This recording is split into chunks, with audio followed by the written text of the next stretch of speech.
Algunos ejemplos en el ámbito de la religión, otros en el ámbito de la literatura, con una evolución histórica desde la edad antigua hasta la edad contemporánea. San Ildefonso fue prelado español, discípulo de San Isidoro de Sevilla, sucedió a su tío San Eugenio en la sede episcopal de Toledo, tomó parte en los concilios celebrados en esta ciudad en los años 653 y 655 y escribió un libro en defensa de la virginidad de María. Según la tradición, la Virgen se le apareció y le hizo entrega de una casulla. San Ildefonso fue uno de los principales eclesiásticos, aparte de que sucedió a su tío Eugenio, a su tío San Eugenio en la sede episcopal de Toledo. Luego también tomó parte de los concilios más importantes celebrados en esta ciudad, en Toledo. Como he dicho, los años 653, 655. Bueno, escribió un libro en defensa de la virginidad de María. Dicen que se le apareció y que ella misma le entregó una casulla. Y fue San Ildefonso discípulo de San Isidoro de Sevilla, o Isidoro de Sevilla, porque Isidoro de Sevilla fue una de las principales figuras dentro del ámbito de la religión, pero también de la cultura en España. Basílides fue gnóstico alejandrino, sus teorías fueron conocidas al ser expuestas por San Ireneo y por San Hipólito. Según ellos, Basílides enseñaba que de una divinidad suprema e inconcebible habían surgido muchos estratos, de los cuales el maestro fue el último, regido por un demiurgo subalterno, el Yahvé de los judíos. Concebía una redención consistente en la súbita revelación e iluminación de la existencia de Dios, desconocido a causa del orgullo inconsciente. Pero aconsejaba abstenerse del matrimonio, tuvo numerosos discípulos en Egipto y también en el sur de Europa. La secta que él mismo fundó en el siglo IV desapareció y se distinguían por el uso de las expresiones misteriosas y de amuletos, que son los abrases. Basílides fue una figura dentro del ámbito de la religión, bueno, gnóstico, que lo que te hablaba al final es de esa idea del Dios no en general del cristianismo, sino de otro Dios, que ya hablaron, pues, por ejemplo, otros filósofos como fueron, bueno, como fue, o el más destacado, Platón, del demiurgo, de esa idea del inconsciente, de lo que tenemos en la mente, de que creemos que hay o no hay o no hay. Bueno, pues vamos, siempre los pensadores, historiadores, filósofos y artistas creen o no si hay una divinidad que puede ser de una manera diferente. Lo que pasa que es que el dios del demiurgo que hablaba Platón y luego que se trasladó sobre todo también a las siguientes generaciones ya de la época antigua y sobre todo principios de Roma, sin ser el cristianismo la religión predominante, porque al principio esto lo comento, el cristianismo fue perseguido por las autoridades romanas en la Edad Antigua, luego ya bueno, pues, se cambió de postura y penetró la religión y el cristianismo en la cultura occidental, que es la que rige en la actualidad en Occidente. Y claro, antiguamente, bueno, pues era diferente. Es verdad que Basílides lo que te hablan es al final, sobre todo por lo que hablan San Ireneo, San Hipólito, que hablan de lo que dijo, lo que llevó a cabo en torno a esa idea del Dios subalterno, demiurgo, de esa revelación e iluminación de la existencia de Dios, pero que claro, por un desconocida cosa del orgullo inconsciente, bueno, pues, un hombre, Basílides, que dejó huella al final de ese pensamiento de la edad antigua dentro del ámbito de la religión. René Callier fue arquitecto francés. El propio monarca Felipe V, bajo cuya protección llegó a España, le encargó el trazado de los parques y de los jardines del Palacio Real de la Granja de San Ildefonso, que se encuentra en Segovia. René Callier fue arquitecto y tuvo la protección de la monarquía española y en concreto de Felipe V. Félix Amat fue prelado español, canónigo magistral de Tarragona, pasó a Madrid, donde desempeñó diversos cargos en la corte y además también fue confesor del monarca Carlos IV. Tras la Guerra de la Independencia Española, renunció a su cargo de abad de San Ildefonso y se retiró definitivamente a Cataluña. Una de las obras es Tratado de la Iglesia de Jesucristo. Félix Amat fue uno de los principales prelados dentro del ámbito de la religión y además estuvo en la corte de la monarquía de Carlos IV y siendo su principal confesor. Cuando estalló la Guerra de la Independencia Española se marchó directamente de Madrid hacia Cataluña y ahí, bueno, pues primero renunció al abad de San Ildefonso y directamente se fue a la comunidad catalana. Escribió una obra pues, relacionada con el mundo de la religión. Bernardo Guard fue economista español de origen irlandés. Viajó por Europa recogiendo datos para posibles reformas en España entre 1750 y 1754. Fue director de la Casa de la Moneda, influido por las ideas mercantilistas de José del Campillo y Miguel Antonio de la Gángara, que ahora voy a explicar de él. Y una de las obras de Bernardo Guard es Obra Pía de 1750. Bernardo Guard, el objetivo fue viajar por Europa durante 4 años con el objetivo de recopilar datos, de llevar a cabo reformas económicas en el país, como Jovellanos y otras figuras, con el objetivo del despotismo ilustrado, para abrir un poco más la monarquía, pero claro, el problema es que los monarcas no querían abrirla. Intelectuales como Bernardo Ward, Jovellanos y otros tantos del siglo XVIII, en la época de la Ilustración, o también se denominó el siglo de las luces, era realizar un cambio. Es verdad que la monarquía en España, los primeros Borbones y sobre todo ya hasta la época del reinado de Juan Carlos I, que ya fue democrática, eran monarquías autoritarias con tintes liberales, pero más eran autoritarias. Pero como existía en el continente europeo, la gran mayoría. Había muy pocos ejemplos republicanos, solo era Francia y alguno más, pero muy poco. Miguel Antonio de la Gándara fue eclesiástico y político español, también llamado Abad Gándara. Después de ordenarse sacerdote, trabajó en la administración eclesiástica de la diócesis de Palencia hasta que se trasladó a Madrid. En la capital española trabó amistad con el marqués de la Ensenada y con el jesuita Francisco de Rábago, por entonces confesor del monarca Fernando VI. Y una de las obras es Apuntes sobre el bien y el mal de España de 1811, que esta obra, Apuntes sobre el bien y el mal de España, que se publicó en 1811, se publicó póstumamente, y fue un hombre, bueno, pues que estuvo en el ámbito de la administración eclesiástica y conoció a figuras importantes como el marqués de la Ensenada, que fue político, o el jesuita Francisco de Rábago, además, Francisco de Rábago fue el confesor del monarca Fernando VI. Y bueno, pues estuvo él también, aparte dentro del ámbito religioso, de la administración eclesiástica, también llevó a cabo tintes políticos a Miguel Antonio de la Gándara. Lucas Fernández de Piedrahíta fue historiador y sacerdote colombiano. Unió las ciencias sociales con la religión. Obispo de Santa Marta en 1669 y de Panamá en 1676. La obra es Historia General de las Conquistas del Nuevo Reino de Granada de 1688, para cuya redacción consultó en Madrid documentos y manuscritos en gran parte inéditos.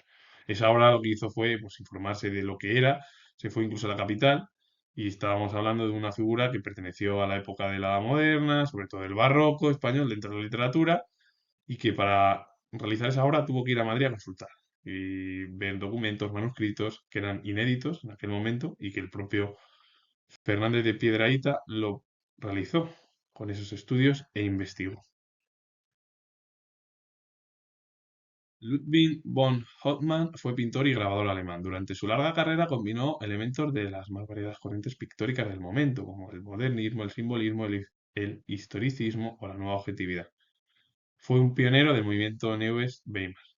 Ludwig von Hauptmann fue uno de los principales pintores que combinó bueno, pues, mm, la pintura en el ámbito de las vanguardias, que era lo que surgió sobre todo en el primer tercio del siglo XX y bueno, otros como el historicismo, la nueva objetividad también.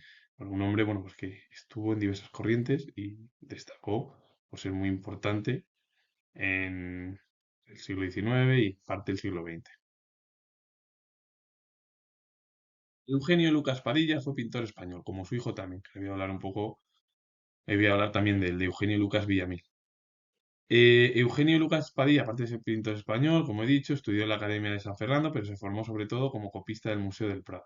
Su interés por el tratamiento de la luz le aproximó a los impresionistas del momento. Fue autor de retratos, de bodegones, de paisajes románticos. Sin embargo, lo mejor de su producción, de la producción, estuvo constituido por los cuadros de costumbres o de carácter social. Eugenio Lucas Padilla fue uno de los principales pintores del momento. Su influencia por parte de los impresionistas es lo que al final eh, le hizo bueno, pues ser uno de los pintores más importantes del siglo XIX. Primero porque, aparte de realizar retratos, bodegones, paisajes románticos, porque era el periodo en el que em, le correspondía y sobre todo vivió en el romanticismo literario, también artístico.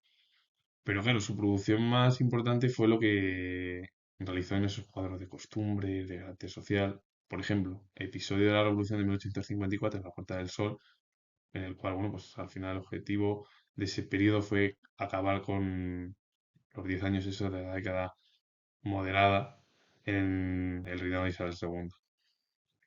Su hijo también, Eugenio Lucas Villamil, que fue pintor español, el propio hijo lo que intentó fue imitar la temática y el estilo paterno. Ambos también han sido importantes en la pintura española de la era contemporánea. Ludwig von Mises fue economista austriaco. Estudió en la Universidad de Viena, de la que fue profesor entre 1913 y 1938. Emigró de su país, primero a Suiza, cuando en 1938 se produjo el Anschluss, en la cual, bueno, pues, Austria y Alemania eran un país unido ya por la invasión y el referéndum que se realizó en ese mismo año. Que, por cierto, había ya en Austria una dictadura de derechas, Dollfuss, pero bueno, Dollfuss acabó asesinado. ¿Qué es lo que hizo Ludwig von Mises en 1968 a partir de ese año? Pues emigrar primero de su país y se marchó primero a Europa. Estuvo en Suiza, donde impartió clases en el Institute of International Studies, y posteriormente a México, donde fue profesor de la Universidad Nacional durante el año 1942. Es decir, que estuvo primero en Europa, se marchó al otro lado del charco, se fue a América del Sur. Poco después emigró a Estados Unidos, país cuya nacionalidad adoptó en 1946. Miembro del National Bureau of Economic Research, impartió clases de economía en la Universidad de Nueva York entre 1945 y 1949, después del conflicto de la Segunda Guerra Mundial, y la obra es Teoría del dinero y del crédito, de 1912, en la que asignó al dinero un precio determinado, al igual que cualquier otro bien, por la oferta y la demanda. Es decir, la teoría del dinero y del crédito lo que te habla al final es que el dinero también lo considera Ludwig von Mises, un producto, y que eso está regulado por la oferta y la demanda, y ahí, bueno, vale más, vale menos, dependiendo. Hay que decir que Ludwig von Mises fue muy crítico con el socialismo, Ludwig von Mises. E incluso escribió una obra que se denominó así y bueno, pues realizó una crítica contra ese sistema en su momento. Aparte de ser docente, fue uno de los economistas más importantes del ámbito europeo y sobre todo austriaco. Ludwig von Bertalanffy fue filósofo y biólogo austriaco, reconocido fundamentalmente por su teoría de sistemas. La obra es General System Theory, de 1968. El pensamiento de Ludwig von Bertalanffy se basa en la idea de que los sistemas son entidades complejas integradas por partes interconectadas e interdependientes, cuyo comportamiento global es más que la suma de sus partes individuales. Es decir, que todo está al final para Ludwig von Bertalanffy unido en eso, porque todas las partes están interconectadas y a la vez también interdependientes. Es decir, a la vez hay conexión, pero hay también dependencia de todo. De ahí que, bueno, pues cuyo comportamiento global es más que la suma de sus partes individuales. Es decir, que para él, Ludwig von Bertalanffy, lo más importante es la unión, no lo individual. José Ildefonso Álvarez fue geógrafo y militar boliviano. Efectuó diversos viajes por América del Sur y una de las obras es Diccionario Geográfico de Chile, Perú y Argentina, que es inédito, y una documentada reseña sobre la región del Gran Chaco.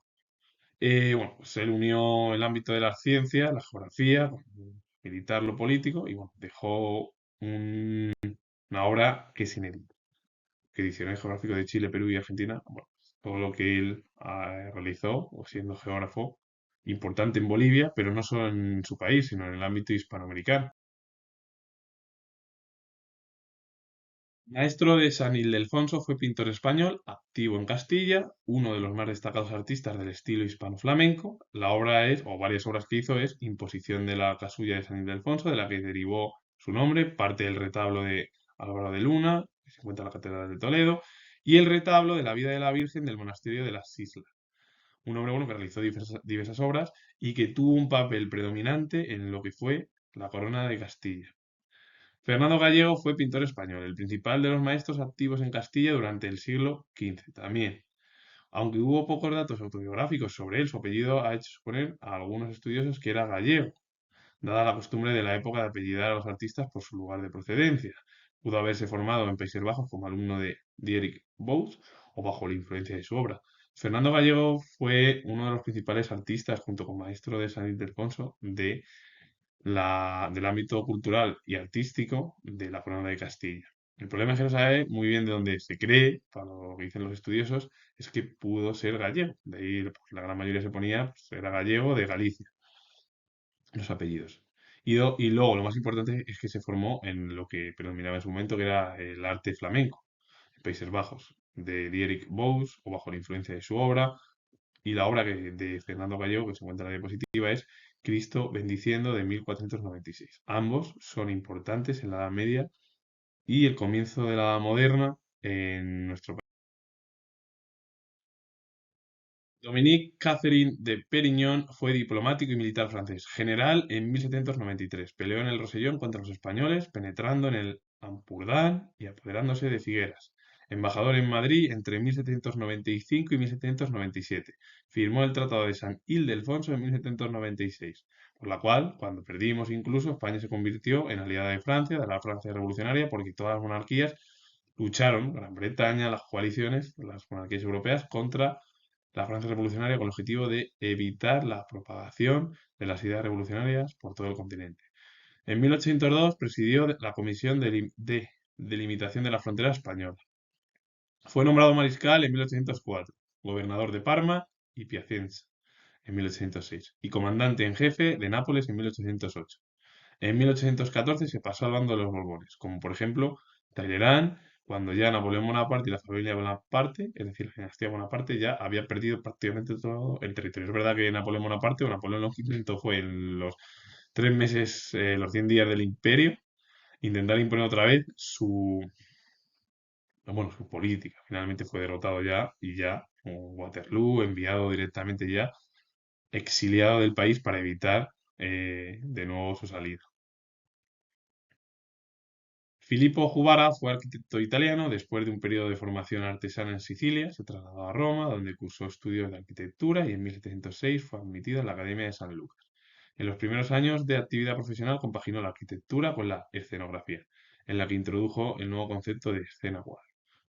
Filippo Juvara fue uno de los principales arquitectos eh, italianos e incluso estuvo trabajando también para la corte de Filippo Juvara de Felipe V.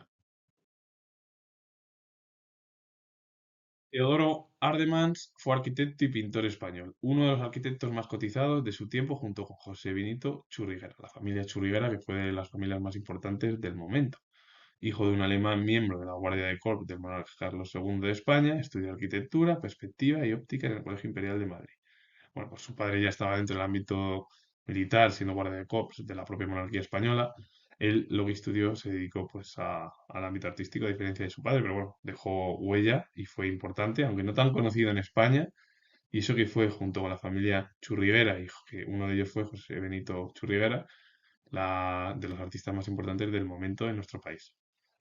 Félix de Azara fue naturalista y geógrafo español. Llevó a cabo importantes estudios sobre geografía e historia natural del Río de la Plata y Paraguay, estudió en la Universidad de Huesca y completó su formación en Barcelona. Realizó estudios de matemáticas. Tras ingresar en el Cuerpo de Ingenieros Militares, dirigió trabajos de fortificación en Mallorca y Figueras. Más tarde participó en la expedición a Argel en 1775, donde fue gravemente herido. Y una de las obras es Apuntamientos para la historia natural de los cuadrúpedos del Paraguay y del Río de la Plata, de 1802.